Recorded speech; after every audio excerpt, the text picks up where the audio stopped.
A nossa equipe foi conhecer um passeio em meio à natureza cheio de surpresas. A Expedição Aguaraí conta com trilhas, cachoeiras e muita informação.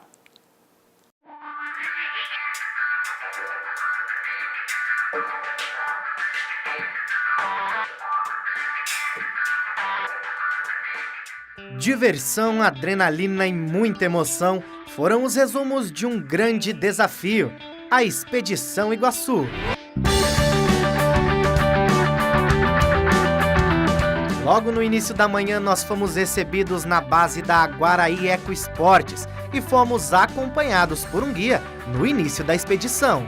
Durante o caminho, placas que informavam sobre a fauna e a flora e os tipos de árvores que nós encontramos. A ideia surgiu a partir da nossa experiência, né? A gente tem um grupo de amigos aí que costuma praticar esporte, principalmente a canoagem, né? A gente rema os rios aí na região.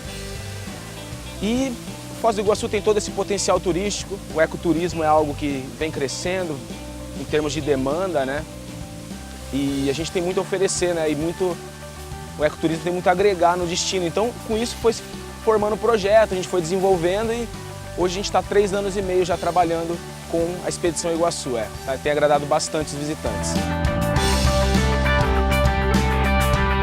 Informações e instruções repassadas com atenção, é hora de se preparar para o primeiro desafio. Mas antes, todo mundo teve que colocar os capacetes e coletes salva-vidas.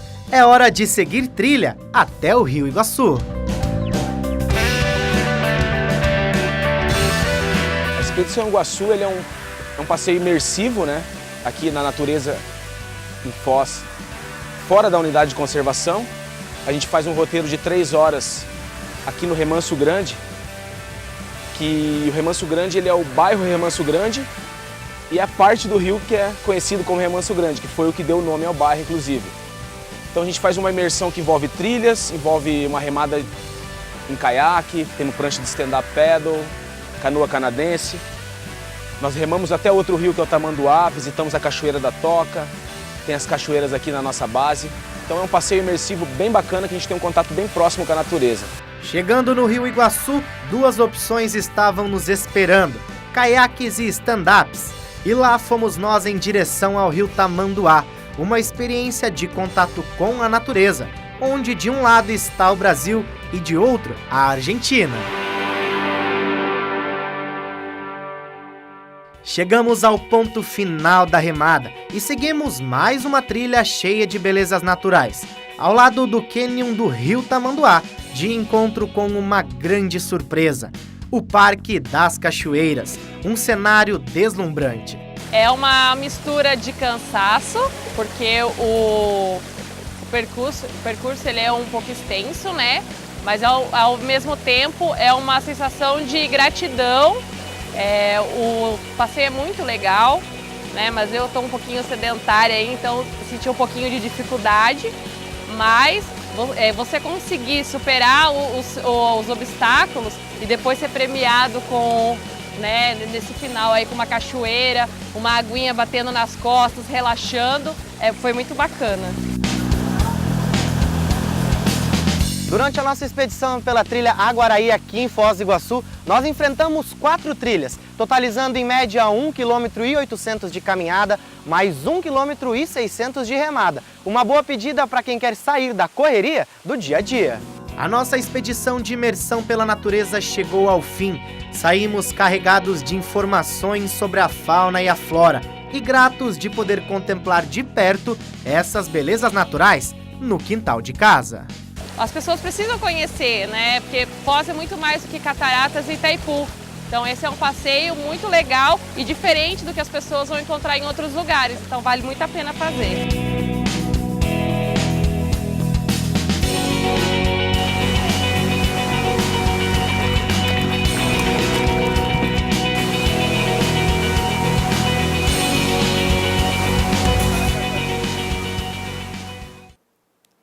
Legal, né? E dá para fazer com a família e com os amigos. Eu mesma já fui 2 vezes e adorei. Quem quiser, basta entrar em contato através do 45 991 58 8826. Em alguns lugares tem milho, em outros tem soja. No meio disso tudo, tem as condições climáticas. Como será que fica o produtor? Quem se dá melhor? O que está cuidando da safra do milho ou aquele que ainda precisa colher soja? A resposta na tela. De um lado, o sol que brilha forte, mesmo entre nuvens. Do outro, a nuvem cinzenta, carregada, mostrando que a chuva está chegando. É justamente essa loucura climática que sempre preocupa os produtores. Por conta disso, alguns plantaram a soja mais cedo e outros mais tarde. Consequentemente, um colheu antes do outro. Teve uma condição de clima bem adversa, né? É bem diversificado e ainda assim adverso. Então a gente teve seca na época de pré-plantio, início do mês de setembro. Já veio de uma seca um pouco mais agravante, assim.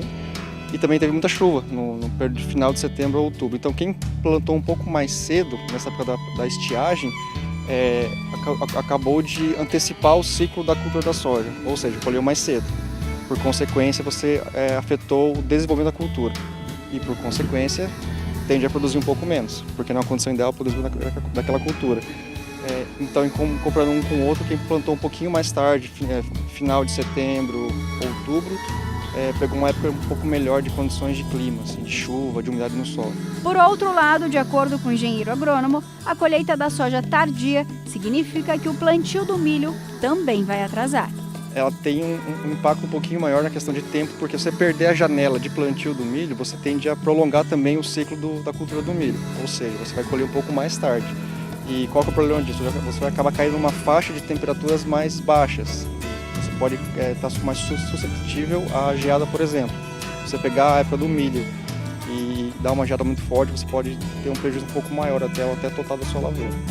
Então tem que colher um pouco mais tarde a soja, vai plantar mais tarde o milho, vai colher mais tarde o milho e vai estar mais suscetível a essas condições de clima, que é o nosso principal agravante da região, né? A gente não tem domínio sobre isso. Sob o sol, a soja ainda reina nos 12 hectares da lavoura do Sr. Luiz. A colheita do que foi plantado em novembro vai acontecer no final de março.